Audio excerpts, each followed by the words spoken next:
Distancing को घाट में चाहते हुए भी हम लोग इम्प्लीमेंट नहीं कर पा रहे हैं। घाटों पे सामाजिक दूरी बनाना अपने आप में एक चैलेंज है।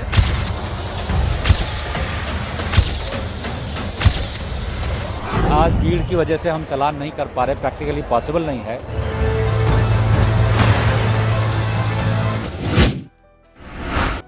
कोरोना काल में आज श्रद्धालु आस्था की डुबकी लगाएंगे और लगा भी रहे। शाही स्नान के लिए उत्तराखंड के हरिद्वार महाकुंभ में श्रद्धालुओं का जमावड़ा लगा हुआ।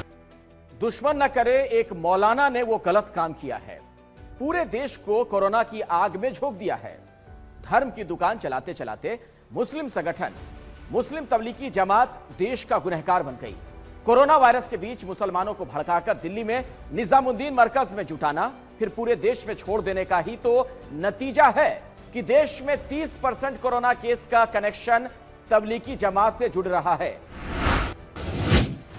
आज हरिद्वार में आस्था का सैलाब उमड़ पड़ा है।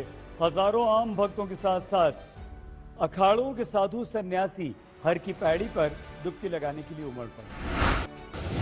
कोरोना काल में अगर सबसे बड़े विलन कोई लोग हैं तो वो हैं जो अपने संक्रमण को, अपने लक्षण को छुपाकर दूसरों को भी संक्रमित करते रहे हैं। और इसमें अव्वल नंबर है तबलीगी जमात के उस मरकज का, जहां से लोग निकल कर देश के अलग अलग हिस्सों में पहुंचते गए। दुनिया भर कोरोना के संक्रमण से लड़ रही है और हम लड़ रहे हैं कोरोना के संक्रमण से भी और तबलीगी जमात की लापरवाहियों से भी।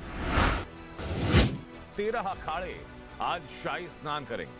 श्रद्धालु भी पवित्र गंगा में आस्था की डुबकी लगा रहे हैं। सुबह पूजा अर्चना भी की गई।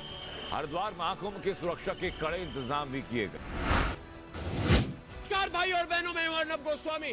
दिल्ली के निजामुद्दीन इस समय कोरोना फैलाने का एक बहुत बड़ा सेंटर बना हुआ है। दिल्ली का निजामुद्दीन, देश में इस वक्त जितने कोरोना के मरीज हैं, कई लोगों का डायरेक्ट कनेक्शन निजामुद्दीन की तबलीगी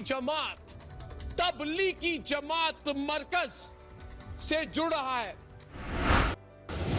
हरिद्वार में कुंभ की शुरुआत हो गई है। भक्ति और श्रद्धा का यह समागम 1 महीने तक चलेगा और इसमें देश दुनिया से हजारों लाखों लोग आएंगे। हालांकि उत्तराखंड सरकार ने हरिद्वार से लेकर पूरे प्रदेश में कोविड को लेकर बड़ी तैयारियां भी की है। कोविड काल में हरिद्वार का सुरक्षित कुंभ। दुनिया का कोई भी धर्म हो, वो कानून तोड़ने की बात कभी नहीं करता। कोई धर्म देश को धोखा देने के लिए नहीं कहता और कोई भी धर्म झूठ बोलने के लिए नहीं कहता। लेकिन भारत को कोरोना वायरस के नए खतरे की तरफ धकेलने वाले तबलीगी जमात ने धर्म के नाम पर यही सब कुछ किया है। पूरे देश के साथ धोखा दिया है, देश को झूठ बोला है।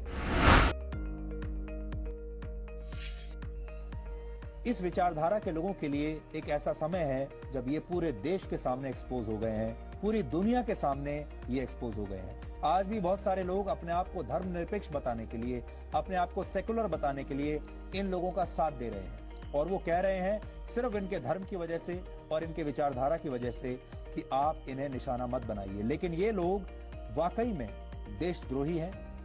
जो व्यक्ति इस समय कोरोना वायरस की लड़ाई में इस देश का साथ नहीं दे रहा, वो देशद्रोही नहीं होगा तो और क्या होगा।